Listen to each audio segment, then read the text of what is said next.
Welcome back to another episode of the Bonsai Stuff podcast. As always, I'm Scott Martin from Bonsai Matsu, and this will be episode 24. Can you believe it? For 2023, and we're only halfway through the year, so it's looking good so far. It will be the last before I have a bit of a break for a few weeks and tear into repotting season, and that's part of what I'll talk about on this podcast is just a few last minute reminders.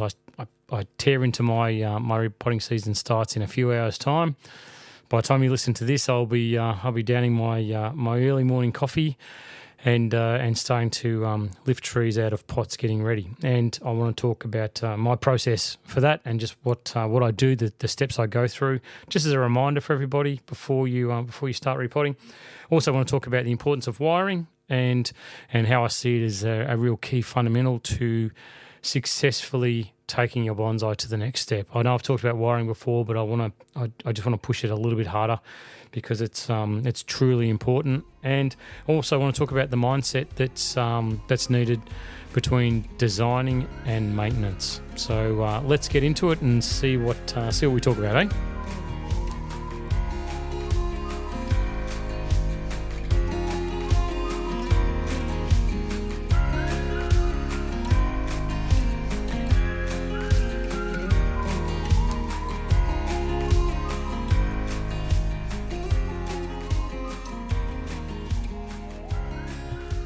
Right, so repotting. Repotting is, as I've said many times, one of my favourite times of the year.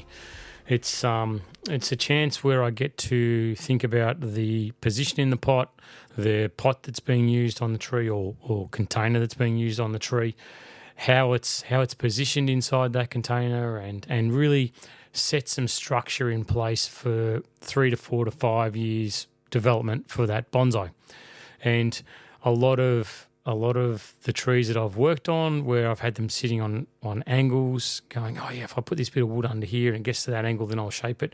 Finally I can take these things out of their pot, adjust the root ball, put them into the new position that they're meant to be in and set them on their path and not have to worry about tilting pots and, whatever, things growing the wrong way because, when I put them back down flat again, they're at the wrong angle. And anyway, so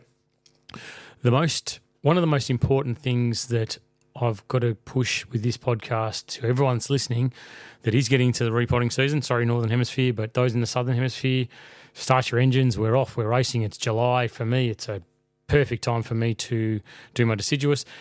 As a disclaimer, hey, just check locally wherever you are listening as to what timing is right for you. Might be that you've possibly started repotting, I wouldn't think so, or maybe just started, or you may be a few weeks away from actually starting. So it's a good chance to take this in before you do start the repotting process. What I always stress is that you've got to get the pot right first before you start messing around with the roots on the tree. All right, so you've got a couple of scenarios. You've got a tree that's going back into the same pot, and you've got a tree that's going into a new pot. Tree into a new pot's easy. Before you take the tree out of the existing pot, before you do anything with root work, make sure that you've got that new pot set up. You've got the screen mesh in the bottom secured fast. You've got a couple of tie-in wires set. If there's any new holes needed in that pot for drainage, for air water transfer, make sure you've done all that stuff first. Make sure it's ready to go, and preferably then before you start working or taking the tree out of the other pot, get your drainage layer in there. Get your soil level cover over the drainage ready to go. Get your mound ready in the middle of the soil mix inside the new pot. So everything is absolutely perfect. You've worked out what the front of the pot's going to be. Is it this side? Is it that side? Is there a chip? Is there a mark? Is there something that I want to look at? Is there something I don't want to look at? Make sure you've got that part really nailed down. Then go over to the existing tree. Cut the wires holding the tree in the pot, use a sickle around the edge of the pot and lift the tree out, and then start to do your work. So the idea with it is, and my approach and my philosophy is, you want to do as little damage as possible to the roots. And when I say damage, what I'm meaning is if those roots are exposed to air for a long extended period of time, then they're going to dry out. When they dry out, they're dead. So I'm not talking about the damage that we do when we're raking or when we're cutting. I'm talking about the roots that we want to keep. I want to make sure that they're alive, that they're as undamaged as possible before I put it into the new pot, tie it in, seal it up, move it on for the next couple of years. So make sure the pot's ready to go. If you're coming out of an existing pot, then it's really important that you do minimal disturbance to that root ball before getting the pot ready again to accept the tree after you've done the root work. So my approach is cut the wires underneath, run a sickle around the edge of the pot, tilt the tree back, get it out of the existing pot, put it to the side, undisturbed, nowhere near heaters, nowhere near fans, nowhere near wind, somewhere that's semi-protected. And I always have a misting bottle in the workshop with me when I'm repotting as well. So if something goes wrong, things take a bit longer than expected, I can quickly mist the roots just to try and keep them a little bit moist rather than having them excessively dry out. That said, I don't use it much. It's just more of a backup that if something does go wrong, I cut off my thumb on a hand or whatever and I need to get a Band-Aid for 5 minutes. Well, so then I can take care of the tree that's out of the pot waiting to go into the new one before the soil goes in and sphagnum moss and it gets watered in and the roots can start to grow again and heal from what I've done to them. So I sickle, take the tree out, tilt it back, put it into a position that's protected. Another good idea is if you've got like a wet tea towel or something like that or a damp tea towel, you can put it over the root ball as well. If you're really worried about it and you're in a warmer climate, then that's probably not a bad idea. Where I am in Melbourne, it's freezing. It's cold, it's icy, it's wet, it's very damp. There's no chance of things drying out in the workshop. In fact, I'm recording this podcast with my fingerless gloves on and a beanie. It's that bloody cold. So, once I've got the tree out of the pot, then the process is I go and hose out the existing pot, clean it out as much as I possibly can, use a little broom and scrub it as well. Make sure that all the sediment and silt's gone, anything that's stuck to the edge of the pot, make sure it's as clean as you possibly can get it. Then I start the process. Secure the wire, put in the top, secure the mesh at the bottom of the pot with tying wires, put in a couple of wires as well. Make sure if the root ball stinks, like if there's any rot because it's stayed excessively wet, then think about whether I need to put an extra couple of holes in the bottom of the pot as well. If I don't, then basically once I've got the pot ready, drainage layer, soil covering layer, mound in the middle, put it to the side, work out, confirm the front's right still on the pot, ready to go. I'm happy days. It's an easy transition for me to then get that tree off the bench where I've got it, get the root rake out, start smashing those roots apart, gently bringing them apart, not smashing them, gently work the roots apart, get the root scissors, start to remove what I want, think about the angle change on the tree, cut as I need to, and blah, blah, blah. Bob's your uncle. You're right. It's good to go. So really it's all about ensuring that pot is as perfect as possible before you touch the roots, and that's really what I wanted to talk about with this section of the podcast.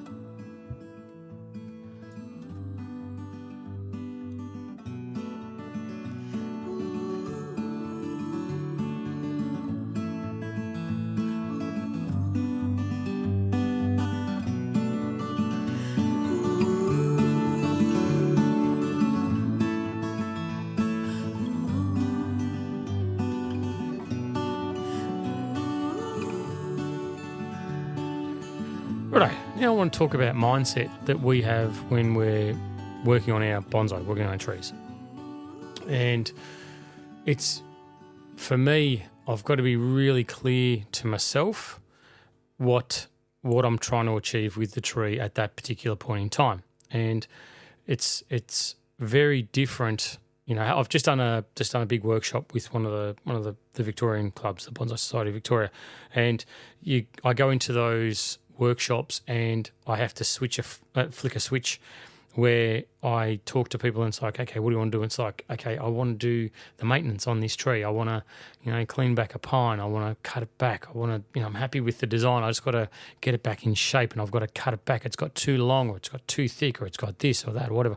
So then it's like, okay, cool. Mindset purely now is maintenance. All right, so when you're doing maintenance, this is what you want to do, blah, blah, blah, blah, blah. Then I get someone and they go, okay, I've got this tree. It's, really tall. It's 1.5 meters tall and I want to bend it in half and I want to do this. It's like, okay, cool, mindset, design.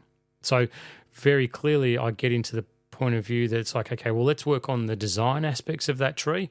What are we trying to do? All right, we've got to do a giant bend. All right, so we've got to do raffia, we've got to do tape, we've got to do heavy wire, we've got to get the bending jack out, we've got to get the crowbar, we've got to get the front tire of my car to drive over it and break it in half. No, just being facetious. But you've got to get your mindset right that you're focusing on the particular job at that time, as opposed to looking at the tree going, okay, well, before we do that, let's do maintenance and let's make sure we pluck the old needles and let's remove this and let's do this and that. Because when you're doing major design like that sort of stuff, your focus is on health of the tree and achieving what you want to achieve, and then using the foliage that's remaining to ensure that your tree continues to grow and to heal. And if you go through and do all the maintenance stuff, it's irrelevant. It's not what needs to be done at that point in time. The design stuff can come, the maintenance stuff can come down the track. But when you're doing big design stuff like that, like especially bending key branches or bending a trunk, or let's say you're taking a young whip and you're putting wire on it and you're bending it and you want to put a little shari line on a juniper or something like that, that's your focus, is that design part of it. It's not on the maintenance of going, okay, well, let's remove the downward facing foliage, let's do this and let's cut this off, and that's not what you're trying to achieve at that time. And it's really important that your mindset is in the right spot before you start the work. Because if you go into the work going, okay, it's going to be a maintenance time, start plucking needles or start removing foliage, start doing this, start doing that, and then you go, oh, hang on a minute, I've got a great idea about doing this. It's like, well, hang on, you've removed half the foliage on the tree doing the maintenance work that's needed. Is the tree going to have enough left in it, enough oomph to continue doing what it's got to do when you've put that enormous amount of stress on it, doing that design work, that key design work? So, maintenance maintains what you've got and takes it to the next level. So if you've already got the tree designed, then you're going in there and you're plucking, you're cutting, you're trimming, you're whatever it is that you're doing to continue the tree's evolution, to take another step along the path to achieve the overall perfection that you've set in the original design. All right, so the design work that I think about is, okay, I've got these branches all growing up, or I want to crank them down. I want really acute angles. I want this, I want that. It's like, cool, okay, step one is let's just focus on that. Let's get that part right. And I think that you can sometimes take it too far and push things too hard and do too much by trying to combine the maintenance work with the design work. You can sort of take that one step too far. They talk about number of insults that you should perform on your bonsai a year as being one, and no more than one insult per year, otherwise you'll kill the tree. Yeah, that often is correct. If you've got a strong, healthy tree, then I think that you can do more with it, and it's more a matter of knowing and understanding that bonsai, what stage it's at, and how well it's recovered from what you've done, so you can then take the next step and have that plan that you've implemented for that bonsai to keep progressing forward. If those steps are too close together and the tree hasn't recovered, which is why they talk about this 1 year between insults, because it's like, 1 year's has to be long enough. Has to be enough time between now and then to be okay. It's like, yeah, okay, well, maybe it was okay after 3 months because the tree's super strong, super healthy. You'd worked on the root system, you fertilised it like crazy, you've planned and got prepared so well for the design work or the heavy work that you wanted to do on the tree, that the tree's recovered to the point that you can go, well, okay, no point waiting 12 months when 12 weeks is enough. Then you take the next step. Might not be, but it might. So that's where I think the time between the work, between the insults that we do to these trees, or the aggressive work that we do, it just needs to be enough time for that tree to have recovered. Is that a day? Is that a week? Is that a year? Is that 2 years? Is that 5 years? I don't know. That's up to you and your bonsai to work out. When you sit down and have a coffee and talk to it and say, hey, listen, buddy, what do you reckon? You up for the next one? And they go, oh, geez, I'm still feeling it a little bit. See these pests that have come in and attacked me? I'm a bit weaker now, so I'm not ready to go. Cool. All right, let's wait. Come back next week. How are you feeling now? Actually, really good. Look, I've got all this new growth on me. The cambium's rolled over now. I'm super strong. Look, my root ball has suddenly got really super hard because I pumped out all these new roots. So, yep, no, I'm good. I'm ready to go. Let's have a crack at it. So that period of time between the two is determined by the health of the tree, not the length of time on the calendar. That's just not how it works, or it shouldn't work like that. So your mindset, when you sit down with a tree next time, just clearly classify to yourself what is it that you're actually doing with this tree. Is it maintenance or is it design?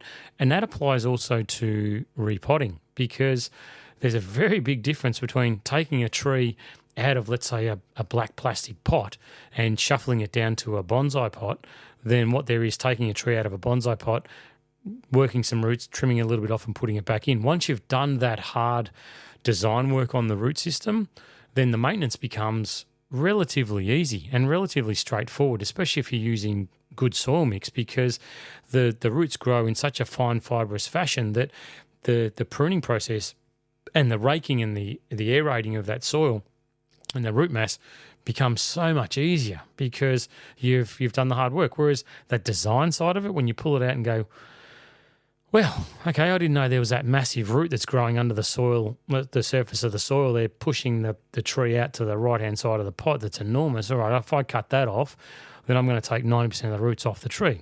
But if I don't, then what's the repercussions? Does my design change? Can I lower the nabari on the tree? Then does that mean that my first branch now is way too high because, yada, yada. There's just a lot to it. So I think that if you can say to yourself, all right, what am I doing with this tree? You're not looking to make a perfect root mass and maintain the root mass by taking it out and trimming back all the fine fibrous roots on a tree that's just coming out of its first grow pot. You're doing the design side, going, well, how do I get this root ball to be as strong as possible? And if it's going to mean making some kind of a compromise, saying, all right, well, I want to cut this part off, so therefore I need to keep more in this area, not trim it back like I would a tree that's in the maintenance of the repotting cycle, then that's what you've got to do to ensure the health of the tree. And then, make a note in a couple of years' time when you come back to that tree, maybe it doesn't go into a bonsai pot straight away because you've got to compromise somewhere along the way and say, to get it into that pot that's, 3 centimetres deep, coming out of a black grow pot that's 30 centimetres deep, it's like, well, that's pretty drastic. You're going to have to remove seriously a massive amount of those roots. And if the tree's been grown in a heavy garden soil, as 99.9% of them are from nurseries, then I guarantee you the top roots, the top layer of those roots won't be very good. It'll be down the bottom that'll be the thickest. So you're going to have to do a fair amount of work transitioning that tree from a 30 centimetre pot to get to 3 centimetres ultimately. And that may mean part of the plan, all right, it goes into a half-size grow pot, so let's compromise and go to a 12 centimetre deep pot, but let's make sure that it's a wide one so we can really get that lateral root growth growing out, pushing the nabari, and start the process. Take that first step along the path to becoming a beautiful bonsai, and don't be angry, don't be upset, don't be disgruntled, don't be concerned about it, saying, now I've got to look at this thing in a bloody grow pot for another 2 years. It's like, sweet, next time I take it out, I know it's going to be perfect. And in that 2 years' time, just keep working on the foliage and the branches, knowing that you've got a root system that's going to be 1,000,000 times better than what it was staying in that horrible black grow pot from the nursery, where you can really get some nice, pumice-based mix in there and start really aerating that soil and have the fine fibrous roots grow so the tree takes off, gets stronger, and, your design suddenly can become a lot stronger along the way because your tree's a lot stronger. So anyway, just to reiterate, your mindset's really important when you're working on your trees. Don't try and do both. Don't try and design and maintain. Leave the maintenance for after the design. Get the design stuff done first. Do the big heavy work, bending, major cutting, folding a tree in to look like a pretzel, whatever it is. Do that stuff first. Let it settle, let it heal. Then start the maintenance stuff. Then do the fine tuning, the detailed wiring. If you're putting on, here's a tip for you. If you're putting on 6mm wire on your tree to bend something, don't worry about using 1mm wire. There's no need for it. Do the big heavy stuff first, then work your way down to the lighter stuff. Once that whatever you've bent with 6mm wire has set in place, then do the other stuff. You're not looking to get into a national show. You're not looking to win an award. You're not looking to impress anyone. Just just take the steps, follow the path. Just do it bit by bit, and I guarantee you, your trees will be a lot healthier than what they would have been if you'd rushed it and pushed it harder than what it needs to be. So your mindset is massively important.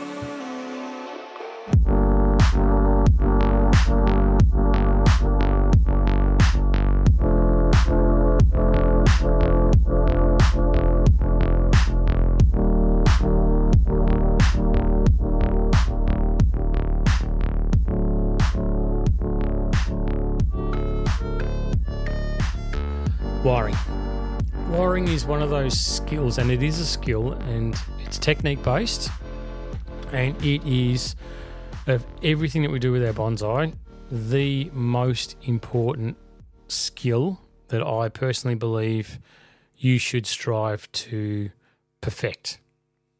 All right. So if you've got a plan for your bonsai, you've got a path, you've got an idea, you've got a design, you've got good intentions, you've got $1 million worth of gear, you've bought the best of everything, and you want to take this tree to the next level. If your skills in wiring are suffering, then there's a good chance that you will stuff up the tree's design, do more damage than good, and possibly miss the opportunity for a tree, especially an elongating species, to achieve what it is that you've set for that bonsai.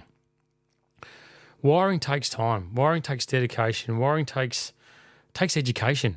It takes you sitting with someone and studying and working it out, or doing a hell of a lot of research yourself about it, because it's not one of those things that you walk into a local bonsai club and they say, oh, tonight's demonstration is going to be on wiring, because everyone just sits there and goes, oh, you're kidding me. I've got to sit there and watch. It's like someone watch someone paint a wall. It's like watching someone perfect how they paint a door and then rehang it. It's like, that's the most boring thing in the world. But if it's not done right, that door doesn't close and it looks crap.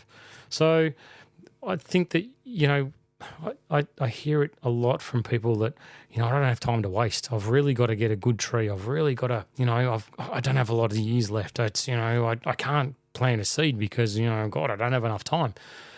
And then look at their wiring and think, well, that wire's been on the tree now for 12 months, maybe more, because it's all loose and it's sloppy and it's crisscrossed and it looks terrible. And as soon as you take it off, I guarantee that branch is going to bounce back to exactly where it came from. It's like, no, I've wired it. It's going to hold. It's like, here you go, watch this. I cut it all off. Bang, pops back to straight to where it was. So I said, you don't have time to grow a seed, but you've just wasted 2 years because your wiring technique, you didn't spend the time that was needed to perfect it or get advice or get help with it when, the tree that you've stuffed around with it, you've looked at with this 400 ton of wire wrapped around this thing, crisscrossed all the way up it, that's doing nothing. And I'd gasp in horror. It's done nothing. Like, you haven't even achieved the purpose of what you want. Wiring, in my mind, wiring should be elegant and almost invisible. And when you get it right, when you can perfect that part, done. Tick a box. You'll have really high end bonsai. I guarantee you. If you can get the wiring right sooner or later, if you can spend the time on it, your trees will get to that level, because without good wiring, there is almost, and I'll say almost, I in my heart of hearts believe there's zero chance, but I'll say almost because I'm sure someone will prove me wrong. There's almost no chance your tree will achieve a high level unless you put the work in with your wiring. And wiring can be one of two things, right?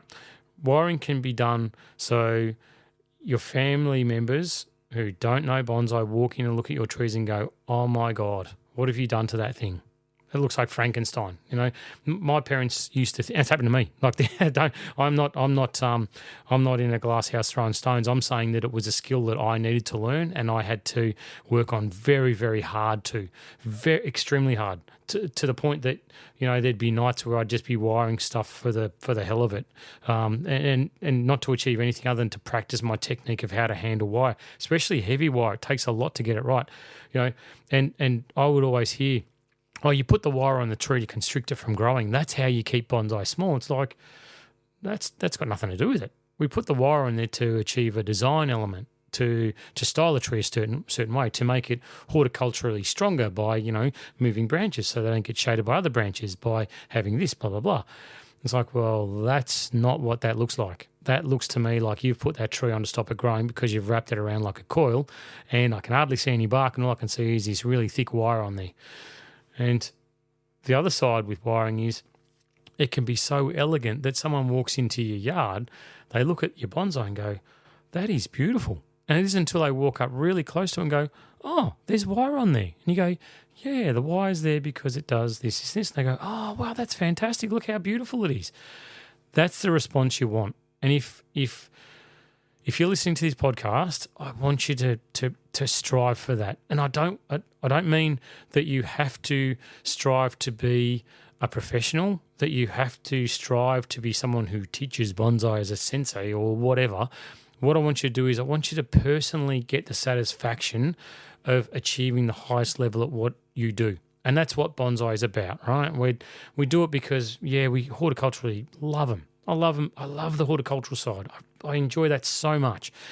But I love the design side, and I love that achieving the end goal. The end goal, that goalpost keeps moving further and further and further away. And you hear that crap all the time. Oh, the design's never finished. Yeah, it's not. But I sure as hell want to get to a point where I can enjoy it and look at it and go, I'm so bloody proud of that thing. And that makes me stop and have a beer in front of it and pat myself on the back and say, you know what, mate, good job. And tree, well done. Cheers to you. Cheers to me. We've done this bloody perfectly. And that all comes from getting things right. Last thing I want is to be someone who walks into a workshop or sees people come in or have people fearful to come in and show me trees that they've wired. And I'm never one to criticise someone's wiring. I'll never say anything to them and say, that's not good. Because I know there's people, especially a couple of the international people that go around that, are pretty ruthless about wiring. I've heard it, I've seen it. Or that's crap. I'm not touching that tree, take it all off, do it again. And so the person ends up spending their valuable workshop time wiring and rewiring and without being shown, without being taught, which I think is futile. Like, if I sit there with someone and go, look, that wiring there, we can do it a little bit better, let me show you, and make it something where they go, wow, okay, now I get it. And it's like, okay, so when you're connecting two branches, you do it like this. And when you go from this one to that one, this is how you do it. So it's an opportunity I see it as a real chance to say, let's put another link in the chain to get you to the next level by doing it like this. So I'm never, please don't misinterpret what I'm saying, and I'm being critical about it, but I think that it's a skill that sometimes gets breezed over at so many levels that it shouldn't. It should be a primary focus. It's like when you look at your toolkit and you start bonsai, and anything will do, right? You can go to a hardware store and buy a crappy pair of scissors with red handles on them that cost you 45 cents, and these cost 45 cents. Now they're about $15 thanks to inflation. But you get that crappy pair of scissors, and they develop rust overnight, still sitting in the packet. Bring them out, they might work once or twice, then they start getting stiff. And, you think, a pair of scissors is a pair of scissors. It'll do the job, whatever. It doesn't matter. But then something clicks in your head and you go, you know what? I'm going to buy a nicer pair of scissors because I'm loving this hobby and I'm taking it seriously. So you go and buy a pair of scissors that might cost you, $20, $30, whatever. Then somewhere down the track you go, you know what? I really want a nice pair of Japanese steel scissors. That's the ultimate goal for me. That's now I've done enough and I've invested enough in this that, yeah, sure. I'm at that point where, I love this hobby. It's for me. I'm going to do it. Wiring should be the same thing. Wiring should be where you start, where you go, whatever, I don't care. As long as the wire's on the tree and the tree looks good, whatever, I don't care about the application or, this not crossing wires, rubbish or whatever. Cool. But then there'll be some point in time where you go, you know what? Now I want to take my trees to the next level. I want to take my skill set to the next level. And, rather than saying, okay, I'm going to spend more money buying better quality trees, I'd strongly advise, like I am pointing my finger at the microphone right now saying, I would strongly advise you that I would invest time and effort into getting your wiring technique right. Do the research, do course, do whatever you can, because I'm telling you now, if you get that part right, then go and spend your money on better quality trees, because they will keep jumping ahead leaps and bounds, and you won't buy a beautiful piece of material that's worth, $500, wire it and make it worth 150. You'll keep taking it to that next level, and it will achieve the goals that you set for it every year, and it will most likely exceed your expectations. You do good wiring, you do it quick, you do it fast, you do it easily, you can get through a lot more work a lot quicker, but it also means that the wire is going to be on that tree a lot less. So if you wire that tree properly, you set those key branches in place, leave it for however long it takes for the new fibres to grow to hold those branches in place, then remove the wire. Unless you go and redesign that tree, that part of the branch will never be wired again.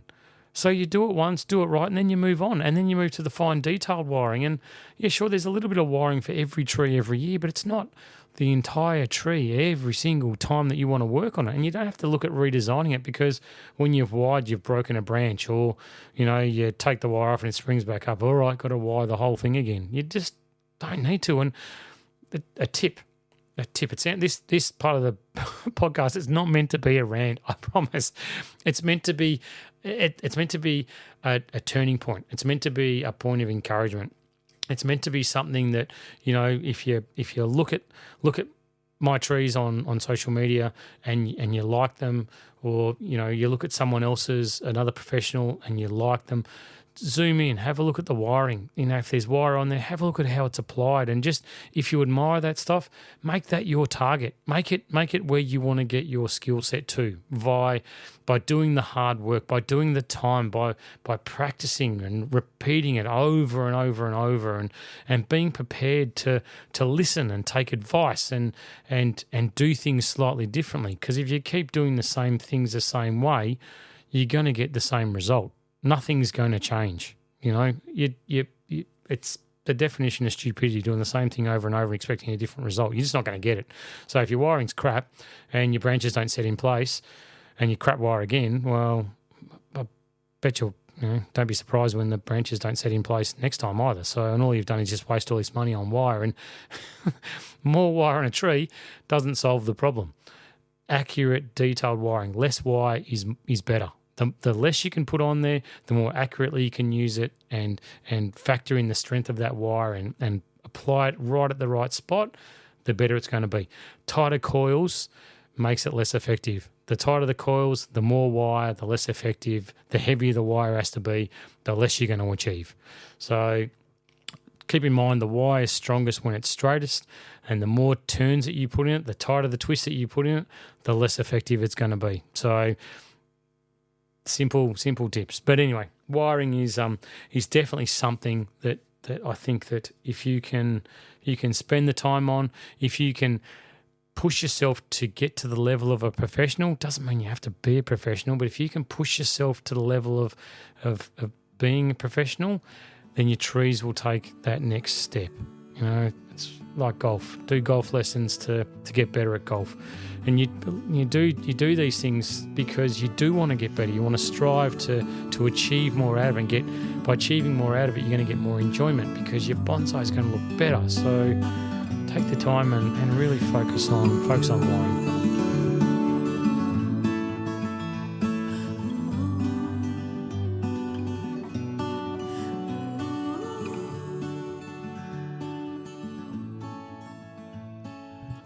Well, that's the end of our first mid-year podcast break episode.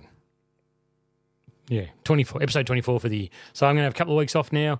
Really wish me luck with repotting, because it's a fantastic time. It's busy time, and I really want to put my back into it and make sure that it's all good. So it means a lot to me, and there's a lot of customer work to get done in a relatively short period of time. So I do apologise for the short break in the podcast. Maybe have a listen to some of those previous ones. Go back to episode 1 where we talk about goal setting for the year, because it's, as we come in our southern hemisphere, we're coming towards spring, thank goodness. As we get towards spring, those goals and targets we want to set for our trees, we can really focus in on them again, and use that spring growth that's about to come to harness it and ensure that we can tick a few boxes along the way. And I just wanted to say too that with bonsai, not everything does go to plan, things do go wrong. Like that's life. Branches die, pots break, whatever it is, it's not the end of the world.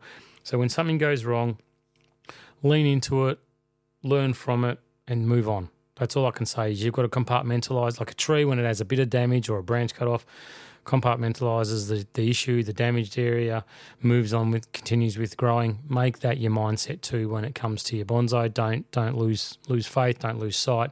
Just keep moving forward with it. If it means adjusting the goal that you've set for the tree or the path that it's on, so be it. That's the one of the best things I love about bonsai is that the wheel spins as much or as little as we want it to when it comes to what we're looking at on our bench. So good luck with your repotting if you're in the southern hemisphere, and may the bonsai gods be with us all at this time, and get through the work that needs to be done, because it is really, really important, and make it perfect, make it as good as you possibly can. So thank you for sticking around. Thanks for staying with me for the first half of 2023. It's been an absolute buzz. I've loved it. Really enjoying the podcast. I'm enjoying the feedback, and I'm honest to God loving that that's providing so much enjoyment to so many people at so many different places around the world. So it's coming back after a few weeks of repotting, and we'll be back at it. But until then, as always, happy bonsai.